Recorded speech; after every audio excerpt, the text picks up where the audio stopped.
నమస్తే, welcome to Telugu రాజ్యం. ప్రస్తుతం మనతో పాటు ఉన్నారు సీనియర్ జర్నలిస్ట్ భరద్వాజ గారు ఉన్నారు. సార్ నమస్తే. నమస్తే.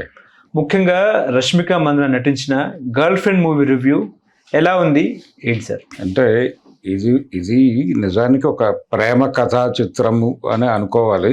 అంటే ప్రేమలో ఉండేటువంటి ఒక ఘర్షణని సినిమాలో చెప్పడం దర్శకుడి ఉద్దేశం. ప్రేమ అనేది చాలా డెమోక్రటిక్గా ఉండాలి. డెమోక్రటిక్గా ఉండటం అంటే అవతల వాళ్ళ అభిప్రాయాలను గౌరవించి వాళ్ళని సమాదరించే పద్ధతిలో ప్రేమ ఉండాలి తప్ప ప్రేమ అనేది నిబంధనగా మారకూడదు. ప్రేమ అనేది ప్రతిబంధకంగా మారకూడదు. ప్రతిబంధకాలని వదిలించేది ప్రేమ.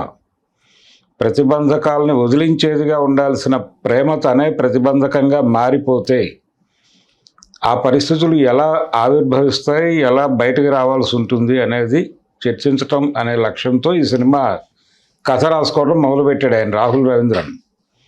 ఆ రాసుకునే క్రమంలో ఆయన పర్టికులర్గా 2 క్యారెక్టర్లని డిజైన్ చేసుకున్నాడు. ఒక హీరో క్యారెక్టర్, అంటే ఒక గర్ల్ ఫ్రెండ్ ఉండాలి, ఒక లవర్ బాయ్ ఉండాలి. ఈ లవర్ బాయ్కి గర్ల్ ఫ్రెండ్కి ఆ క్యారెక్టర్ల మీద విపరీతంగా డీటెయిల్స్ వర్కౌట్ చేశాడు. వర్కౌట్ చేసి ఆ 2 పాత్రల్ని బలంగా నిలబెట్టాడు. కానీ ఆ 2 పాత్రల చుట్టూ ఉండేటువంటి సమాజాన్ని వదిలిపెట్టేసి ఆ సమాజానికి రిప్రజెంటేటివ్గా అటొక 2 క్యారెక్టర్లు, ఇటొక 2 క్యారెక్టర్లు పెట్టుకున్నాడు. హీరో గారి వైపు ఒక 2 క్యారెక్టర్లు, హీరోయిన్ వైపు ఒక 2 క్యారెక్టర్లను పెట్టుకుని హీరోయిన్ ఆర్గ్యుమెంట్కి కన్విన్స్ అయ్యే పద్ధతిలో అటువైపు నుంచి ఒక క్యారెక్టర్ని పెట్టుకున్నాడు హీరో వైపు నుంచి. అంటే దీక్షిత్ శెట్టి చేశాడు ఆ క్యారెక్టర్. ఏది ఈ సినిమాలో లవర్ బాయ్ క్యారెక్టర్. ఇతను గతంలో మనకి దసరా సినిమాలో నానితో పాటు కనిపిస్తాడు. చాలా మంచి పెర్ఫార్మర్, చాలా బాగా చేశాడు. ఈ సినిమాలో కూడా చాలా బాగా నటించాడు అతను. తన పాత్ర పరిధి మేరకు చాలా అద్భుతంగా చేశాడు. రష్మిక అయితే క్యారెక్టర్ని పూర్తిగా ఓన్ చేసుకుని నటించింది. కాకపోతే ఇక్కడ ప్రాబ్లం ఏంటంటే ఒక ఇన్నోసెంట్ గర్ల్, అంటే ఎక్కడో ఒక రూరల్ బెల్ట్లో చాలా ట్రైబల్ ఏరియాలో పెరిగి చదువుకున్నటువంటి ఒక అమ్మాయి ఉన్నట్టుండి ఒక కాస్మోపాలిటన్ సిటీలో ఒక ఎడ్యుకేషనల్ ఇన్స్టిట్యూషన్లోకి ఎంటర్ అయినప్పుడు ఎలా బెరుకుగా ఉంటుందో అలాంటి బెరుకుతనం రష్మిక క్యారెక్టర్లో కొంతమేరకు డిజైన్ చేశాడు డైరెక్టర్. ఆ అమ్మాయి వచ్చిన నేపథ్యం అలా ఉండదు. ఆ అమ్మాయి కొంచెం ఒక అర్బన్ కల్చర్డ్ ఫ్యామిలీ నుంచే వచ్చినట్టుగా చూపిస్తారు. ఒకవేళ రూరల్ అయినప్పటికీ రూరల్కి అర్బన్కి మధ్య ఎల్లలు చెరిగిపోయినాయి ఇంటర్నెట్ యుగంలో. ఫోన్ వచ్చేసిన తర్వాత ఎవరు రూరల్ కాదు, ఎవరు అర్బను కాదు. రెండవది, ఆ అమ్మాయి కొంత చదువుకున్న అమ్మాయి, డిగ్రీ అయిపోయి పీజీ చేయడానికి వచ్చినటువంటి అమ్మాయికి ఒక లెవెల్కి మెచ్యూరిటీ ఉంటుంది. ఆ మెచ్యూరిటీ ఉండటము, అలాగే తనతో వ్యవహరిస్తున్నటువంటి వ్యక్తి ఎవరైతే తన పట్ల అనురక్తి ఉన్నట్టుగా కనిపిస్తున్నాడో అతను ఏమిటి అనేది అధ్యయనం చేయడానికి పెద్ద ఎక్కువ టైం తీసుకుంటారని నేను అనుకోను. ఈ సినిమాలో ఈ క్యారెక్టర్ చాలా ఇన్నోసెంట్గా అతని విన్యాసాలకి ఒక రకంగా లోబడిపోయిన తర్వాత నెమ్మదిగా అతనికి సర్వీస్ చేస్తూ ఉంటుంది. అతని గర్ల్ ఫ్రెండ్గా తాను అనుకుని, అతని భార్యగా అనుకుని, భార్యలు ఏం చెయ్యాలో ఆ పనులన్నీ చేస్తూ ఉంటుంది అమ్మాయి. అంటే అతని రూమ్ నీట్గా ఉండదు, వెళ్ళి అతని హాస్టల్కి వెళ్ళి అతని రూమ్ క్లీన్గా పెడుతుంది. ఇది భార్యలు చేయవలసిన పని. అంటే జనరల్గా మగపిల్లల్లో ఒక ఇది ఉంటుంది బ్రెయిన్లో, తెలియకుండానే పేరెంట్స్ ఫీడ్ చేసేటువంటి ఒక జ్ఞానం ఏంటంటే హౌస్ మేకింగు అలాగే హౌస్ కీపింగు, ఈ 2 కూడా ఆడపిల్లల బాధ్యత. మగపిల్లలు ఇల్లు ఊడవటం, ఇలాంటి పనులు, అంట్లు కడగటం, ఇలాంటి పనులు చేయరాదు. బూట్లు తొడవటం దగ్గర నుంచి, ఇల్లు తొడవటం దగ్గర నుంచి, వంట చేయటం దగ్గర నుంచి, ఒక పురుషుడు ఇంట్లో ఉండగా జరిగేటువంటి అన్ని కార్యక్రమాలు యథావిధిగా శుభ్రంగా జరపటం అనేది ఆడపిల్ల బాధ్యత అనేది ఒక ఫీడ్బ్యాక్ ఇచ్చేస్తారు మనకి. ఆ ఫీడ్బ్యాక్ ప్రకారమే ఉంటాడు ఆ కుర్రాడు కూడా. ఏది ఆ సినిమాలో హీరో క్యారెక్టర్ విక్రమ్, ఆ క్యారెక్టర్ పేరు. ఈ అమ్మాయి పేరు భూమాదేవి. ఈ భూమాదేవి అనే ఆవిడ ఆ విక్రమ్ అనేటువంటి అతని గదికి వెళ్ళి ఆ గదంతా శుభ్రంగా సర్ది, అతని బూట్లు తుడిచి, అతనికి స్నానానికి నీళ్లు తోడి ఈ వ్యవహారాలన్నీ చేస్తూ ఉంటుంది. నువ్వు మా అమ్మలా కనిపిస్తున్నావు అంటాడు ఆయన. ఈ అమ్మలా కనిపించినప్పుడు అమ్మ ఎలా ఉంటుంది అనేటువంటి ఒక డౌట్ వస్తుంది ప్రపంచానికి. అమ్మ కూడా ఇందుకు భిన్నంగా ఏమి ఉండదు. అమ్మ తండ్రి బతుకుండగా, అంటే ఆవిడ భర్త బతుకుండగా భర్తకు సేవలు చేస్తూ, ఆయన చనిపోయిన తర్వాత కొడుకులకు సేవలు చేసుకుంటూ బతికే పాత్రే తప్ప సొంత అభిప్రాయాలు, సొంత మెదడు ఉన్నట్టుగా ఎక్కడా కూడా కనిపించకూడదు అనేటువంటి ఒక కట్టుదిట్టమైన భద్రతా వలయంలో బతుకుతూ ఉంటుంది.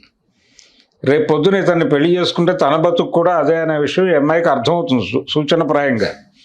అర్థమైన మరుక్షణం, అంటే అసలు మొదటే అతని గదికి వెళ్ళి అతని బూట్లు తుడిచేటువంటి పరిస్థితి తనకు వచ్చిన సందర్భంలోనే, దాన్ని అతను ఎంజాయ్ చేస్తున్న సమయంలోనే, క్యాంటీన్లో అందరి ముందు అతని ప్లేట్ కూడా తనే ఫిల్ చేసి తీసుకెళ్ళి అతనికి పెట్టి అతని నోట్లో కూడా పెట్టినటువంటి సందర్భంలో అసలు అతను ఏమిటి అనేది అమ్మాయికి అర్థం అవ్వాలి కదా. అంత అర్థం చేసుకోలేని పాత్రగా అమ్మాయిని మలచటంలో డైరెక్టర్ గారి ఉద్దేశం ఏమిటి అంటే, అంత బ్యాక్వర్డ్ దీనిలో లేరు ఇప్పుడు అమ్మాయిలు. అమ్మాయిల పట్ల మగపిల్లల్లో ఒక ద్వేషభావం ఉంది ఇప్పుడు. ఆ ద్వేషభావం ఎందుకుంది అంటే, ఆడపిల్లలు చాలా ముందుకు వెళ్ళిపోతున్నారు, చాలా చూజీగా ఉంటున్నారు. ఎందుకు చూజీగా ఉంటున్నారు? వాళ్ళు చదువుల్లో కూడా చాలా స్పీడ్గా ఉన్నారు, గతంలోలాగా లేదు పరిస్థితి. అలాగే వాళ్ళు ఎంప్లాయ్మెంట్ ఏరియాలోనూ ప్రతి చోట చాలా బలమైనటువంటి పోటీ ఇవ్వడం కాదు, దాటి వెళ్ళిపోయారు. ఇది మగపిల్లలకి జీర్ణం కావట్లేదు. రెండోది, పెళ్ళిళ్ళ దగ్గర కూడా అలాగే ఎవరితో ఫ్రెండ్షిప్ చేయాలి, ఎవరిని పెళ్లి చేసుకోవాలి అనే విషయంలో వాళ్ళు గతంలో లాగా పెద్దవాళ్ళు చెప్తే మెడ ఉంచి తాళి కట్టించుకునే పరిస్థితుల్లో లేరు. చాలా స్పష్టంగా పూర్తి క్లారిటీతో వాళ్ళకి ఓకే అనిపించినప్పుడు మాత్రమే ఓకే చెప్తున్నారు తప్ప, నాట్ ఓకే అంటే నాట్ ఓకే అనే పద్ధతిలోనే వ్యవహరిస్తున్నారు ఆడపిల్లలు. ఇది మగపిల్లలకి జీర్ణం కావట్లేదు. అదేంటి అసలు ఆడపిల్లలు ఎలా ఉండాలి? ఆడపిల్ల నవ్వు పెదవి దాటకూడదు, కాలు గడప దాటకూడదు అన్నట్టు ఉండాలి కదా. ఇది కదా మన శాస్త్రాల్లోనూ పురాణాల్లోనూ ఉన్నది.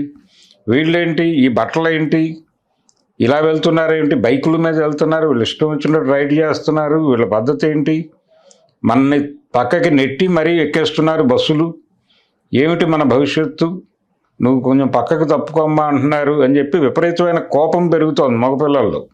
ఈగోలు గాయపడిపోతున్నాయి. వంటింటి కుందేళ్లలాగా బతకాల్సిన వాళ్ళు, ఇళ్లల్లో వంట చేసుకుని బతకాల్సిన వాళ్ళు, మా బట్టలు ఉతకాల్సిన వాళ్ళు, వీళ్ళు మా మీద జడ్జిమెంట్లు పాస్ చేస్తారేంటి అనేటువంటి ఒక చిరాకు మగపిల్లల్లో పెరిగిపోయి వాళ్ళు ఆడపిల్లల్ని విలన్లుగా చూడటము, ఒకవేళ వాళ్ళు రిజెక్ట్ చేస్తే వాళ్ళ క్యారెక్టర్ మంచిది కాదని ప్రచారం చేయటము, ఇలాంటి పనులన్నీ దూసుకుని చేసుకుని వెళ్ళిపోతున్నారు. ఈ పరిస్థితుల్లో ప్రపంచంలో ఒక అభిప్రాయం అనేది జనరేట్ అయింది. ఆ జనరేట్ అయిన అభిప్రాయం ఏంటంటే, ఆడపిల్లలు చూజీగా ఉండటాన్ని బరితెగించిన తనంగా చూస్తున్నారు.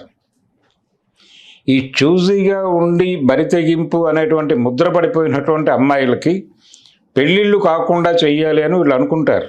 కానీ అవుతాయి, వాళ్ళ గొడవలో వాళ్ళు వెళ్ళిపోతారు, వీడిక్కడే ఆగిపోతాడు. అలాంటి సందర్భంలో ఆడపిల్లలు మోసకారులు.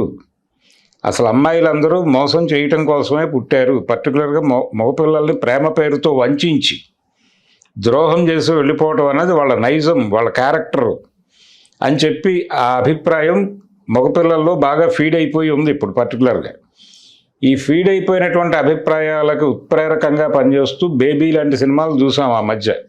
RX-100 ఇలాంటి సినిమాల్లో ఆడపిల్లలు మోసం చేసిన మగవాళ్ళ కథలను తీశారు వాళ్ళు. అది మేల్ యూత్ విపరీతంగా మోసింది ఆ సినిమాలని. దానికి రివర్స్ సినిమా ఇది గర్ల్ ఫ్రెండ్ అనేది. అంటే ఒక కుర్రాడు ఒక అమ్మాయిని కాలేజీలో చూసి ప్రేమిస్తాడు, ఇలాంటి భార్య ఉంటే బాగుంటుంది, భార్య అంటే ఇలా ఉండాలి అని భార్య లక్షణాలు ఏవైతే తన బ్రెయిన్లో ఫీడ్ చేసుకున్నాడో ఆ లక్షణాలు ఈ అమ్మాయిలో కనిపిస్తాయి. అతన్ని చూసి కాలేజీలో ఇంకొక అమ్మాయి ఇష్టపడి మన ఇద్దరం కలిసి ట్రావెల్ అవుదామని ప్రపోజల్ పెడుతుంది ఇతనికి. నో నువ్వు ప్రేమించదగ్గ మెటీరియల్వే తప్ప పెళ్లి చేసుకోదగ్గ మెటీరియల్ కాదు అని అమ్మాయి మీద జడ్జిమెంట్ పాస్ చేస్తాడు ఈ కుర్రాడు. జడ్జిమెంట్ పాస్ చేసి ఆ లవర్, అంటే ఈ గర్ల్ ఫ్రెండ్ క్యారెక్టర్ చేసినటువంటి రష్మిక మందన్న మీద ఆయన మనసు పడతాడు. ఎందుకు మనసు పడతాడు? ఆ భూమా అనేటువంటి క్యారెక్టర్లో తన మదర్కి ఉన్న లక్షణాలు కనిపిస్తున్నాయి అని చెప్తాడు. మదర్ అంటే తన భార్య ఎలా ఉండాలని తను అనుకుంటున్నాడో ఆ లక్షణాలు అమ్మాయిలో ఉన్నాయని గమనిస్తాడు. ఈ అమ్మాయిని అటువైపు డ్రైవ్ చేయొచ్చు అనుకుంటాడు. ఈ చొరవ చూపి ముందుకొచ్చి నేను నిన్ను ప్రేమిస్తున్నాను, మన ఇద్దరం కలిసి తిరుగుదాం అనుకున్న అమ్మాయి ఈ అమ్మాయి వైఫ్ మెటీరియల్ కాదు అని అనుకుంటాడు. వైఫ్ అంటే ఎలా ఉండాలి? వినయంగా ఉండాలి, ఒద్దిగ్గా ఉండాలి, వంగిపోయి ఉండాలి, అన్ని విధాలా సరెండర్ అయి ఉండాలి. భర్తకి సరెండర్ అయి ఉండటం మాత్రమే భార్య పరమావధి. ఎట్టి పరిస్థితుల్లోనూ తల ఎత్తరాదు, ఒక మాట ఎదురు చెప్పరాదు, అసలు మాట పలకటమే తప్పు. ఏదైనా మాట్లాడదలుచుకుంటే స్తంభం చాటు నుంచి భర్తకి విజ్ఞాపన చేయాలి తప్ప ఆదేశించకూడదు.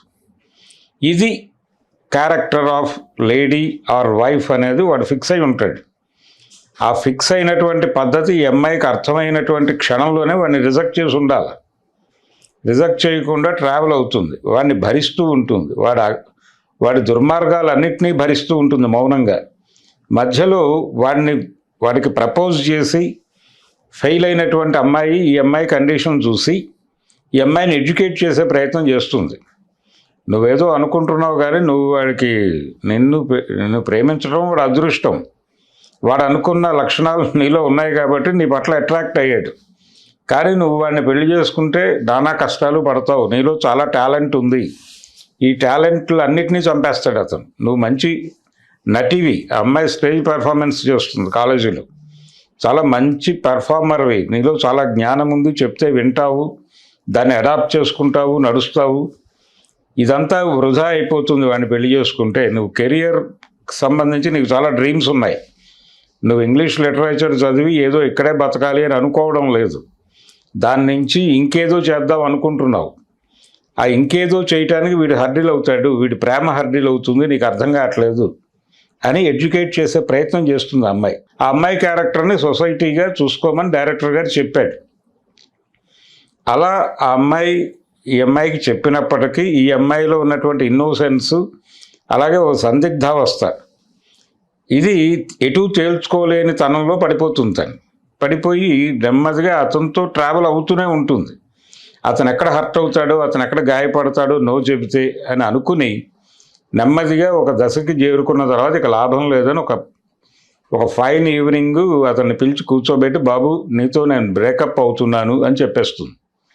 చెప్పగానే అతను చాలా వైలెంట్గా రియాక్ట్ అవుతాడు. నిజానికి ఈ అమ్మాయి తనకి లవర్ అనే విషయం, తనని ప్రేమిస్తోంది అనే విషయం ఈ అమ్మాయి కానీ అతను కానీ ప్రపంచానికి చెప్పాల్సిన అవసరం లేదు. కానీ అతను ప్రచారంలో పెడతాడు. వెరీ ఫస్ట్ డే ఈ అమ్మాయి అతని రూమ్కి వెళ్ళి అతనికి ఒక కిస్ ఇస్తుంది. అది కూడా అతను డిజైన్ చేస్తాడు ఆ సీన్ని. ఆ అమ్మాయి తన గదికి వచ్చేలాగా ఒక సన్నివేశాన్ని కల్పించి ఆ వచ్చిన అమ్మాయిని తనని ముద్దు పెట్టుకోకపోతే కుదరదు అనేటువంటి ఒక ఎన్విరాన్మెంట్ క్రియేట్ చేసి ముద్దు పెట్టుకొని, ఈ అమ్మాయి తనని ముద్దు పెట్టుకుంది, మా ఇద్దరి మధ్య ఒక లిప్ లాక్ లాంటి సీన్ జరిగింది అనేది ఒక ప్రచారంలో పెడతాడు. ఆ ప్రచారంలో పెట్టిన క్షణమే వెళ్ళి అతన్ని కొట్టి, నువ్వు ఎవడరా చెప్పడానికి, ప్రైవసీ ఉండాలి కదా జీవితానికి, నువ్వు ముద్దు పెట్టుకున్నాను నువ్వు చెప్పుకో, నీ బతుకు నువ్వు రోడ్డు మీద వేసుకో, నాకు అభ్యంతరం లేదు, నా గురించి ఎందుకు మాట్లాడావు నువ్వు, నన్ను ఎందుకు రోడ్డును పెట్టావని కొట్టి వదిలేసి ఉండాలి. ఆ పరిస్థితుల్లో ఉన్నారు ఇప్పుడు అమ్మాయిలు. కానీ ఈ అమ్మాయి అలా ఉండదు. ఈ అమ్మాయి మౌనంగా భరిస్తుంది ఇవన్నీ. భరించి వన్ ఫైన్ ఈవినింగ్ మనం బ్రేకప్ గురు అంటుంది. బ్రేకప్ అనగానే వాడు చాలా వైలెంట్గా రియాక్ట్ అయిపోయి ఈ అమ్మాయి గురించి ఉన్నవి లేనివి, నాతోనే అలా ఇంటిమేట్గా బిహేవ్ చేసిందంటే అంతమందితో ఉండుంటుంది. ఈ అమ్మాయి ఒక రకంగా అదేమిటది మనం పాత రోజుల్లో వాడేవాళ్ళం కదా పదం, కాల్ గర్ల్ అని. ఆ కాల్ గర్ల్ కండిషన్ ఈ అమ్మాయిది అనేది వాడు ప్రచారం మొదలుపెట్టేస్తాడు. ఎవరైతే లవర్గా ఉన్నాడో వాడిని ఎలా ఎదుర్కొంది ఈ అమ్మాయి అనేది కథ. ఇది మంచి కథే, మంచి పాయింటే తీసుకున్నాడు. కానీ ఇంత వివరంగా అంటే సమాజం ఇలా ఉండటానికి కారణాలు ఏమిటి అనేది కథలో ఎక్కడా మాట్లాడ్డాయని. అంటే ఆడపిల్లలని మగపిల్లలు చాలా దారుణంగా చూస్తున్నారు అనేది ఆ క్యారెక్టర్ వరకు కన్ఫైన్ అవుతాడు. అలాగే అతని ఫ్రెండ్స్ అతన్ని రెచ్చగొడుతూ ఉంటారు, ఆడపిల్లలందరూ ఇంతేరా, వాళ్ళు మారరు, మనని ముంచేస్తారు ప్రేమ పేరుతో, పాకెట్ మనీకి ఒకడిని, అమెరికాకి వెళ్ళటానికి ఒకడిని ఇలా వాడేస్తారు అని 2-3 డైలాగ్స్ ఉన్నాయి. అయితే వాడి ఫ్రెండ్స్లోనే ఒకడు ఈ అమ్మాయి సఫికేషన్ని ఐడెంటిఫై చేస్తాడు, చేసి ఈ అమ్మాయికి మద్దతుగా నిలబడే ప్రయత్నం చేస్తాడు. అది ఓకే, అదంతా బాగానే తీసాడు సినిమా. కాకపోతే నా గొడవ ఏంటంటే ఈ సినిమా మీద ఆల్రెడీ ఒక విమర్శ మొదలైంది. ఇందులో లేడీస్ హాస్టల్లో అమ్మాయి ఉంటుంది, మెన్స్ హాస్టల్లో ఒక కుర్రోడు ఉంటాడు. కాలేజీ క్యాంపస్లోనే 2 హాస్టల్స్ ఉంటాయి. ఇది పీజీ కాలేజీ. ఈ పీజీ కాలేజీలో ఈ 2 హాస్టల్స్కి ఒకళ్ళకొకళ్ళు హ్యాపీగా ఏ టైంలోనైనా వెళ్ళి వచ్చేస్తూ ఉంటారు. అంత ఓపెన్గా ఉంటుంది. ఓయో రూమ్కి వెళ్ళి వచ్చినంత కన్వీనియంట్గా వెళ్ళిపోతున్నారు వీళ్ళు అని చెప్పి మాట్లాడారు కొంతమంది. రివ్యూస్లో కూడా ఆ విషయం ప్రస్తావించారు. కానీ దానికి సమాధానం సినిమాలో ఉంది.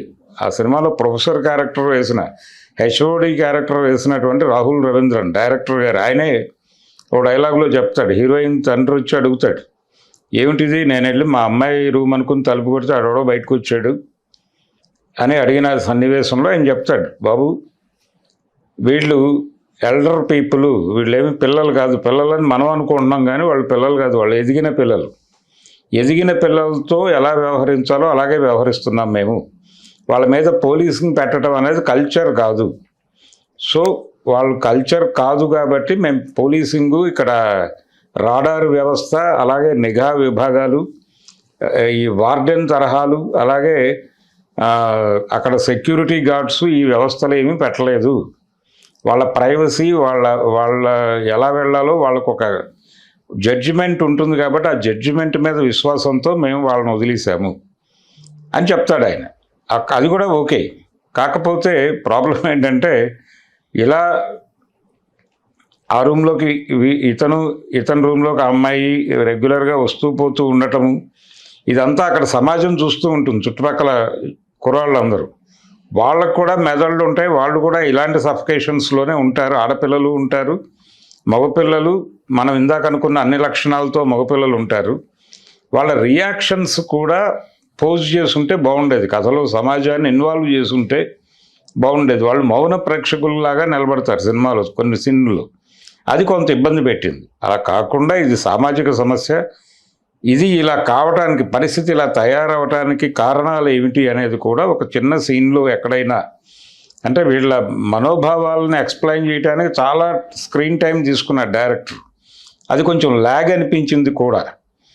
అటువంటి ల్యాగ్ నివారించి ఒక 2-3 సీన్లు ప్రపంచం ఇలా తయారవటానికి కారణం ఏమిటి అనేది, ఆ ప్రొఫెసర్ వైపు నుంచో, లేకపోతే ఆ ప్రొఫెసరు ఆయనకు ఒక గర్ల్ ఫ్రెండో లేకపోతే మేల్ ఫ్రెండో ఉండి వాళ్ళ మధ్య ఒక డిస్కషన్ లాగా ఒక సీన్, 1-2 సీన్లు క్రియేట్ చేసి ఉంటే బెటర్గా ఉండేది. లేదు ఈఎంఐకే ఆయన ఎక్స్ప్లెయిన్ చేస్తూ, ఎడ్యుకేట్ చేస్తూ మాట్లాడి ఉండే సీన్లు ఒక 2 పెట్టుంటే బెటర్గా ఉండేది సినిమా. కొన్ని లోపాలు ఉన్నాయి సినిమాలో. అయినప్పటికీ కూడా మేల్స్ కొంచెం ఎంబ్రాసింగ్గా ఫీల్ అవుతారు సినిమా చూసి.